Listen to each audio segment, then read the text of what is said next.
선악을 아는 열매는 어떤 것일까요? 가인은 왜 아벨을 죽였을까요? 가인의 신앙을 심을 것이냐? 아니면 아벨의 신앙을 심을 것이냐? 성경은 오늘 나에게 무엇을 말하고 있을까요?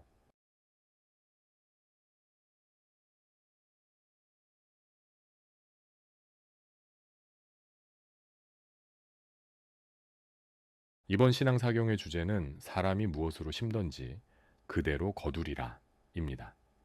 그래서 오늘 성경 본문에서 우리가 가인의 신앙을 심을 것이냐, 아벨의 신앙을 심을 것이냐 하는 것을 생각하면서 가인의 신앙은 어떠한 것이며 아벨의 신앙은 어떠한 것이냐. 왜냐하면 가인도 여호와 하나님을 섬기고 아벨도 하나님을 섬기는 자였기 때문입니다. 가인도 하나님께 제사를 드렸고 아벨도 역시 여호와 하나님께 제사를 드리게 되었습니다. 그러므로 하나님을 섬기고 신앙생활 하는 데 무엇을 심을 것인가? 가인의 신앙을 심을 것이냐? 아니면 아벨의 신앙을 심을 것이냐? 이 문제는 우리에게 너무나 중요한 주제가 되겠습니다. 원래 가인과 아벨은 누구로부터 나왔느냐? 아담과 하와로부터 나왔습니다. 아담과 하와는 선악을 알게 하는 나무 실과를 먹고 난 뒤에 아담과 하와입니다. 아담과 하와는 선악을 알게 하는 나무의 실과를 먹었습니다.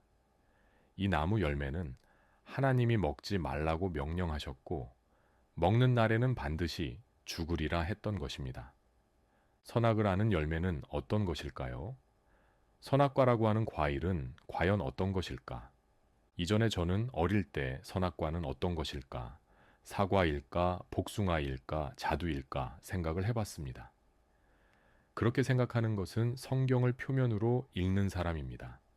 성경을 육체에 관한 것으로 읽는 사람은 늘 어떤 표면과 현상에 계속 속게 됩니다. 그래서 선악과는 어떤 것일까 할 때 어떤 과일 중에 하나이고 전 세계를 돌아다니면서 그 나무를 찾아볼까 하는 것은 성경을 육체대로 읽는 사람입니다. 육체대로 하나님의 뜻을 헤아리려 하는 사람에 불과할 것입니다. 그러나 이 말씀 속에 모든 단서가 다 들어있다고 볼 수 있겠습니다. 그래서 선악을 알게 하는 실과를 먹었다고 했는데 예수님도 나를 먹으라 하셨듯 먹는 것은 합일입니다. 먹는 것이라 한다면 과일이 되든지 떡이 되든지 해야 합니다. 먹는 것으로 표현할 때 먹는 것은 하나가 된다는 것입니다. 그리고 하나가 되는데 얼만큼 하나 되느냐? 먹어서 하나 되는 것만큼 일체가 된다는 것입니다. 그래서 실과는 실과인데 어떤 실과인가? 선악을 알게 하는 실과라 합니다. 그러면 선악을 알게 하는 실과는 가치관입니다. 이것은 어떤 정신이죠? 그러니까 선악을 아는 실과는 어떤 것일까? 왜 선과 악을 알게 하는 실과일까? 선과 악을 안다고 하는 것은 선과 악은 서로 상반된 말입니다. 선의 반대는 악이에요. 그러므로 선악은 서로 상반되고 상극인 말입니다. 아담과 하와가 무엇인가를 알게 하는 나무 실과를 먹었다고 했습니다. 알기는 아는데 서로 상반되는 것으로 알거나 알기는 아는데 서로 상극되는 것으로 알게 하는 나무 열매를 먹었다는 것입니다. 상반되고 상극된다 하는 것은 모든 것을 상반되게 생각하는 것, 즉 이분법적인 사고라고도 표현합니다. 그래서 선이라고 하거나 무조건 악이라 보는 거예요. 그래서 선이거나 악이거나 내 편 아니면 내 편, 맞거나 틀리거나 같거나 다르거나 좋은 사람이거나 나쁜 사람이거나 좋은 사람도 아니고 나쁜 사람도 아닌 사람도 있죠. 저도 좀 좋은 사람도 아니고 나쁜 사람도 아닌 사람 세상에 많습니다. 착한 사람 아니면 악한 사람, 내 편 아니면 내 편, 내 편도 아니고 내 편도 아닌 사람이 세상에 많습니다. 하얀 사람 아니면 검은 사람. 이분법적으로 모든 것을 알아가는 지식의 구조는 누구나 다 그런 것은 아닌데 이것이 사람들 속에 가득 들어 있다는 것을 관찰해 보면 알 수 있습니다. 사람에게 적용한다면 네가 착하다고 한다면 나는 나쁘다는 말인가? 네가 잘한다고 하면 나는 잘 못한다는 말인가? 제가 누군가 칭찬할 일이 있어서 누군가에게 칭찬을 했어요. 그러니까 야, 삐진 사람이 여러 명 나와. 그거 왜 그렇죠? 이상해요. 네가 맞다고 그러면 나는 틀린 건가 여긴단 말이죠. 이렇게 사람을 알아가는 것을 이분법적으로 알아가는 것이라 하고 이것을 사람에게 적용하게 되면 상대 가치로 바라보는 지식이라 할 수 있습니다. 왜냐하면 세상의 구조가 그래요. 세상에 학생들이 자라서 학교에 가면 당장 그렇게 됩니다. 어떤 애가 성적이 올라가면 어떻게 됩니까? 옆에 친구가 성적이 자꾸 올라가면 상대적으로 자기는 내려가는 거예요. 누가 잘 되면 나는 못 되는 것이 되는 거예요. 사촌이 논을 사면 내가 배가 아픈 거예요. 세상이 다 그렇습니다. 세상의 모든 재화가 되었든지 공간이 되었든지 다 제한이 되어 있습니다. 네가 차지하면 내 것은 작아져요. 그래서 세상에서는 피자 한 덩어리를 가지고 어떻게 나눠 먹을 것인가 하는데 하나님 나라는 피자를 떼어 나누면 나눌수록 자꾸 많아져요. 보리떡 5개로 나누어 먹는데 5천 명이 나누어 먹어도 남더라는 거죠. 하나님 나라는 그러합니다. 이것은 선악과가 아니라 생명과의 세계여서 그렇습니다. 생명과는 너도 맞고 나도 맞는 것. 그러니까 너도 잘 되고 나도 잘 되는 것입니다. 왜냐하면 하나님이 내 생명에 합당하게 내 생명을 보시는 분이니까. 이것이 생명의 법입니다. 그래서 생명과라고 하는 것은 우리가 구원을 받게 된 것도 생명의 성령의 법으로 죄와 사망의 법에서 우리를 해방하셨다고 로마서 8장에 기록되어 있습니다. 이것은 네가 키가 크냐, 짧으냐, 키 큰 사람 옆에 있으면 난 항상 키 작은 삶이 돼요. 키 작은 사람 옆에 있으면 난 항상 키 큰 사람이 됩니다. 이게 상대 가치입니다. 그렇게 사람들이 세상을 봅니다. 그런데 생명의 법이라고 하는 것은 성전에 있는 모든 기물들과 성막과 성전을 건축할 때 그 길이 단위가 센티미터의 길이 개념이 아닙니다. 길이 단위가 뭘까요? 규빗이에요. 규빗이라고 하는 단위를 써야 하는 이유가 무엇인가? 이것은 여기에서 저기까지예요. 손꿈치부터 팔꿈치까지예요. 이게 한 규빗입니다. 이 한 규빗이라고 하는 것은 생명의 길이 단위입니다. 그 기준 자체가 생명이에요. 이것은 객관화시켜 놓은 길이가 아닙니다. 우리나라에서 한자라고 하면 한 30cm 정도 되는데 옷장이 몇 자짜리냐 할 때 9자짜리다, 12자짜리다 합니다. 그런데 성막과 성전을 건축하고 성전에 있는 기물들을 모세가 규격 단위를 말할 때 여호와 하나님이 규빗으로 하라 그랬습니다. 방주도 규빗으로 해야 해요. 규빗은 내 생명의 길이입니다. 캐논이 무엇인가? 캐논이 되는 것은 기준이 되는 것이 무엇이냐? 가장 적당한 길이가 무엇이냐? 규빗이 캐논. 내 길이 단위는 이거예요. 이것은 긴 것입니까? 짧은 것입니까? 긴 것도 아니고 짧은 것도 아니고 가장 적당해요. 이건 세상에 하나밖에 없는 거예요. 이것이 나를 재는 길이 수단이 됩니다. 여호와 하나님의 성막을 지을 때도 하나님이 거하시는 나의 성전이 지어져야 돼요. 생명의 법으로 들어가면 그때 하도록 하고 자꾸 할 게 많아서 큰일입니다. 이렇게 선악을 아는 열매를 아담과 하와가 먹었습니다. 그런데 반드시 죽으리라 하셨기 때문에 아담과 하와는 육체적으로는 살아 있어서 자식을 낳고 살았지만 하나님이 사람을 지으신 목적은 죽었습니다. 그래서 하나님의 형상으로 지음받고 하나님의 뜻으로 다스리도록 하셨는데 이 미션이 죽었다는 것입니다. 미션이 죽은 것은 죽은 거예요. 아무리 건강한 사람라도 사랑이신 하나님의 형상이 결코 나올 수 없게 되었습니다. 선악을 알게 하는 나무 열매를 먹은 아담과 하와는 동침해서 둘이 하나가 되었더니 선과 악을 낳았다는 것입니다. 가인과 아벨을 낳았습니다. 가인에 대해서 성서원 사전에서는 획득, 소유라는 말이 됩니다. 그래서 소극적으로 표현할 때는 획득, 적극적으로 표현할 때는 소유가 됩니다. 그리고 아벨은 성서원 사전에서 숨, 다른 사전에서는 텅 비었다는 의미가 들어 있습니다. 가난한 자는 복이 있나니와 텅 빈 자는 복이 있나니 이 말은 비슷한 말입니다. 아벨은 호흡이라고 했고 텅 비어 있다는 의미가 들어있다 합니다. 가인은 농사하는 자가 되었고 땅의 소산물을 제물로 드리게 되었습니다. 그리고 아벨은 양을 치는 자가 되었는데 양의 첫 새끼와 기름을 드렸습니다. 가인과 그의 제물, 그리고 아벨과 그의 제물이라 성경 본문에서 표현하고 있습니다. 가인과 그의 제물, 아벨과 그의 제물, 가인과 그의 제물은 하나님이 받지 않으셨다고 표현합니다. 이것은 가인과 그 제물과 하나가 되었다는 의미이고 아벨은 그 제물과 하나가 되어 있다는 것입니다. 그래서 가인이라고 할 때는 내 소유물, 내가 획득한 것, 여기에는 수고한 것이 따르고 내가 내 것화 시켜 놓습니다. 반면 아벨은 숨을 갖고 있습니다. 숨 외에 텅 빈 사람인데 히브리인들은 생명이 어디에 있다고 생각했느냐? 코에 있다고 생각했어요. 중국 사람은 생명이 어디 있다고 생각했느냐? 심장이라고 생각했어요. 그래서 심장이 멈추면 죽은 거예요. 히브리인들은 호흡이 멈추면 죽었다 합니다. 요즘은 뇌가 죽었으면 죽었다 하죠. 그래서 숨 쉬나 안 쉬나. 그래서 중국 사람들은 죽었는지 확인하기 위해서 맥박을 확인하겠죠. 그런데 히브리인들의 관념 속에는 숨이 코에 붙은 인생이라 여깁니다. 그래서 내 생명이 호흡에 있고 숨을 못 쉬면 죽었다고 여겼어요.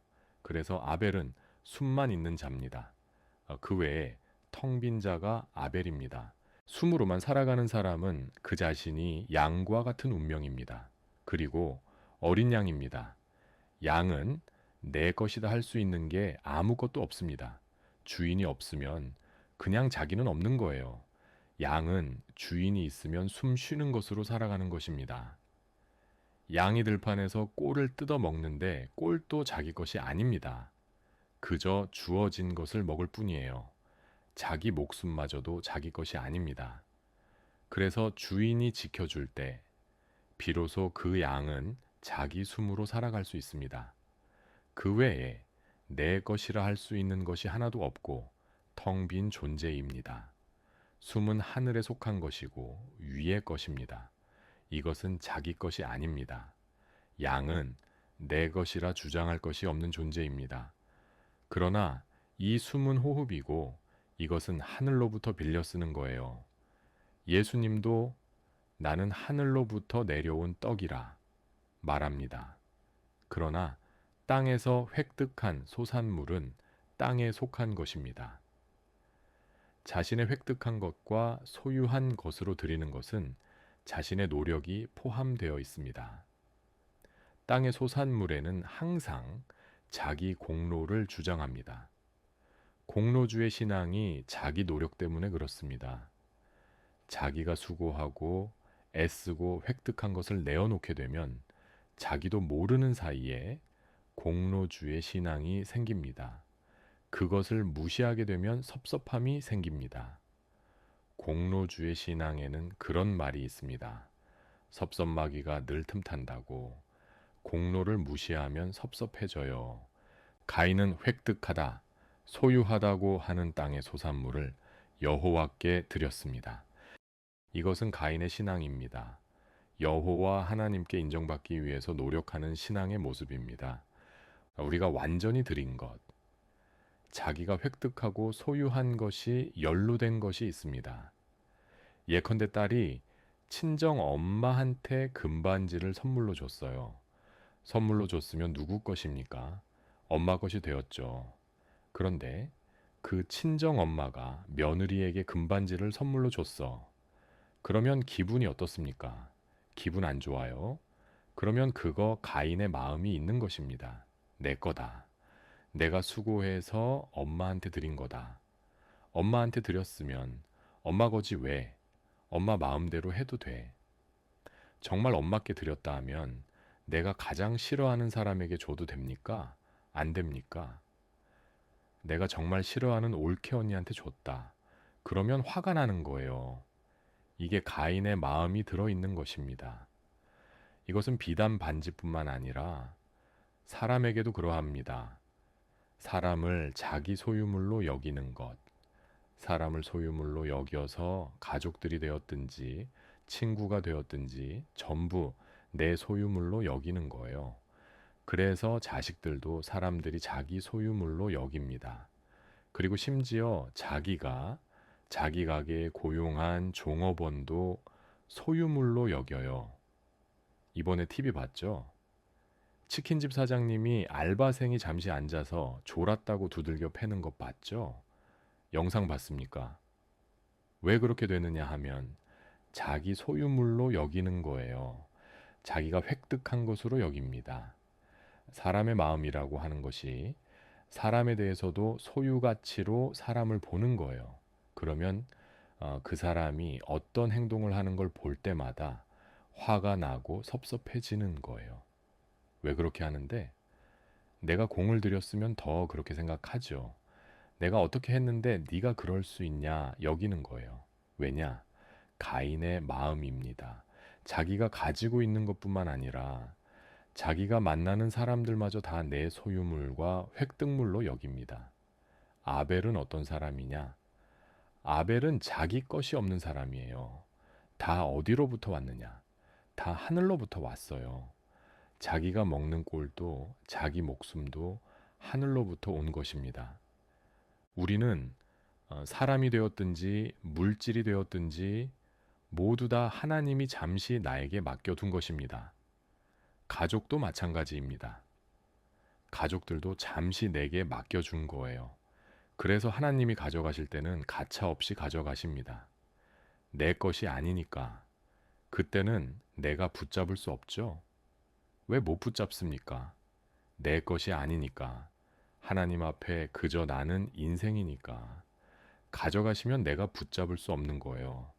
왜냐? 우리의 운명은 아벨이니까.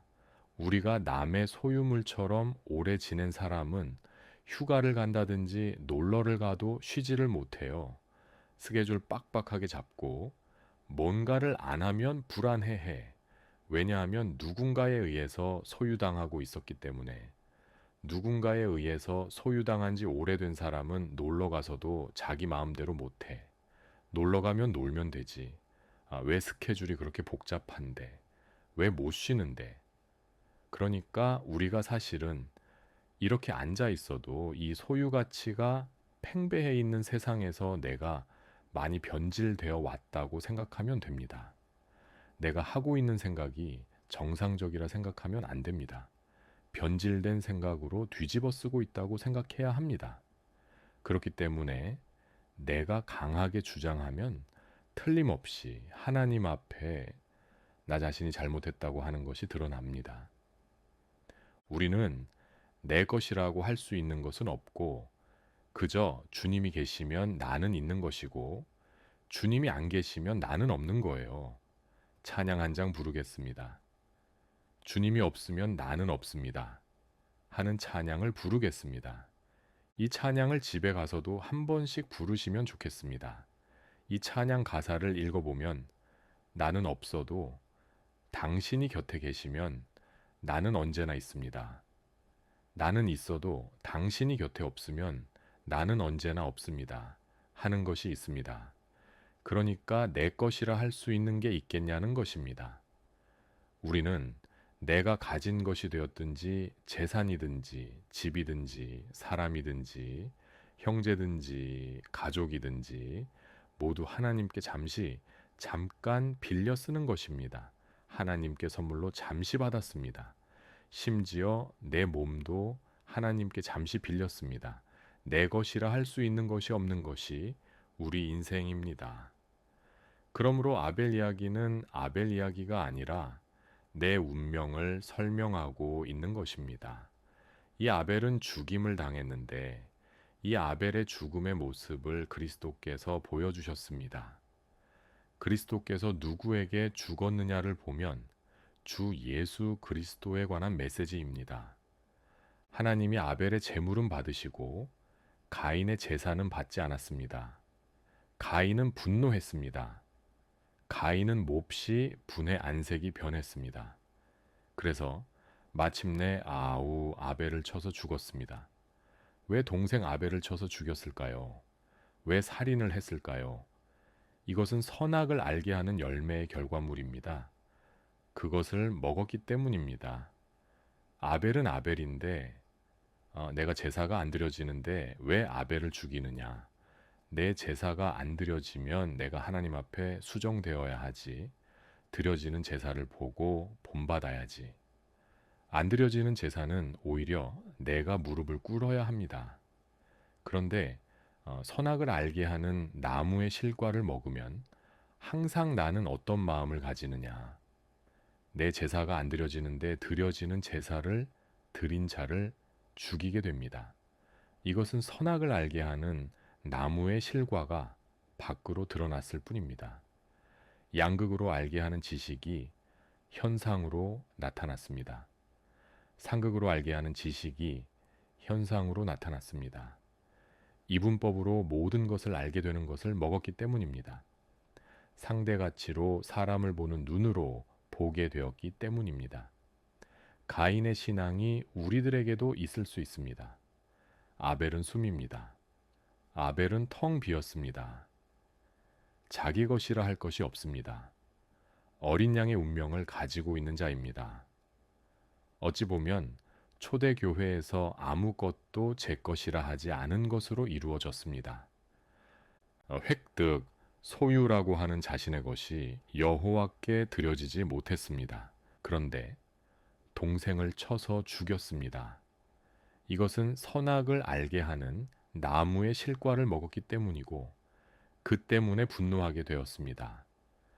사람을 향한 분노, 이것은 살인입니다. 모든 사람은 하나님 앞에서 살인자입니다. 그로 인해서 죄가 문에 엎드려 있습니다. 들어가도 죄가 되고 나가도 죄가 되는 인간 실존입니다. 죄가 너를 원한다고 했습니다. 너는 죄를 다스려야 한다고 했습니다. 너는 죄의 도구가 되었다는 것입니다. 죄의 원천이요, 죄를 만드는 기계가 되었다는 것입니다. 이러한 모습이 우리 모든 사람의 모습이라는 것입니다. 그러나 아벨은 죽임을 당했습니다. 획득, 소유라고 하는 이름이라 하는 가인에게 숨이라 하는 이름의 아벨이 죽임을 당했습니다. 바리새인들과 서기관, 백성의 장로들과 대제사장들은 가인이라고 하는 이름과 같이 하나님의 율법을 자기 소유물과 획득물로 여겼습니다. 그래서 하나님의 율법에 대해서 자기 소유물로 주장할 것들이 많았습니다. 안식일을 지켰느냐 안 지켰느냐 하는 것도 자기를 지켜내도록 하려고 하고 인정받기 원하는 공로가 많았던 자들입니다. 공로주의 신앙의 특징은 무시하면 섭섭해지고 받아들여지지 않으면 분노합니다. 바리새인들과 대제사장들은 자기 중에 분명히 하나님의 그리스도, 메시아가 나올 것이라 여겼습니다.